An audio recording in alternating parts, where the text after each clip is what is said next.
plano sana namin maligo. Dala na kami mga swimsuit or ano dyan. Tapos pasilan kahit pagdating namin. Mga bata lang naligo kasi nilamig na. Saka walang ganang ano yung tawag dun. Walang warm ba? Walang mainit na tubig. Pero sabi ng mga bata, ano daw, hindi daw malamig. Natamad na talaga ako maligo.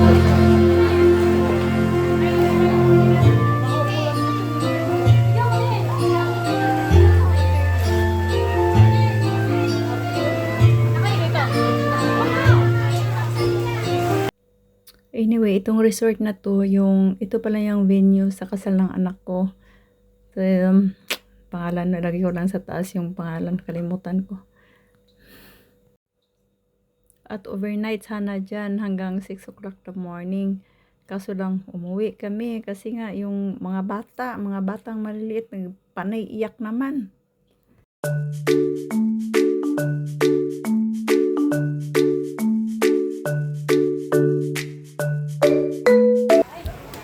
Sa resort pala, kumuha din ang anak ko ng ano, yung bar, may inuman, mga ganun. Tapos, meron ding mga drinks kung gusto niyo palamig, yung mga juice, any kind of juice, shake, mga ganun. Pero sa ano lang yun, sa araw.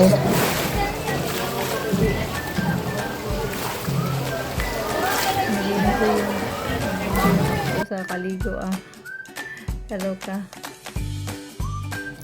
Sa mga time na yun, napaka busy. Tapos kawawa yung anak ko kasi nga siya lahat yung mga yung mga lahat, siya pa yung nag-coordinate. Ako naman walang kalam-alam sa buhay. Ayan lang, pag ganun na lang, walang ambag.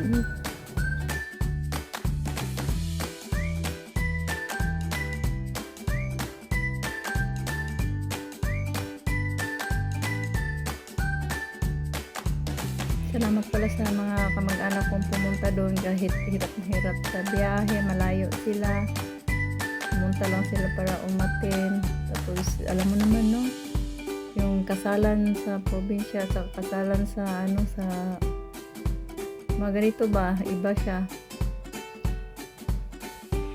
Mas gusto ko yung kasalan sa probinsya kasi nga may mga tawag doon, pwede kang magdahon-dahon lang ba, tapos kain sa puno ng saging, mga ganun, hanggat kaya mo, hanggat pabusog ka, mga ganun, tapos balik ulit na naman kain. Dito walay duson, matay. Pero ang dami palang pagkain na nagtitira, hindi lang ako nangingialam doon sa kusina. So ayan na guys, hindi na ako mag-voice over kasi nakapaus ako. Nag-speech pala dyan yung pangalawa kong anak para sa kanyang ate. So, hindi ko na lang kinuha yung original na audio.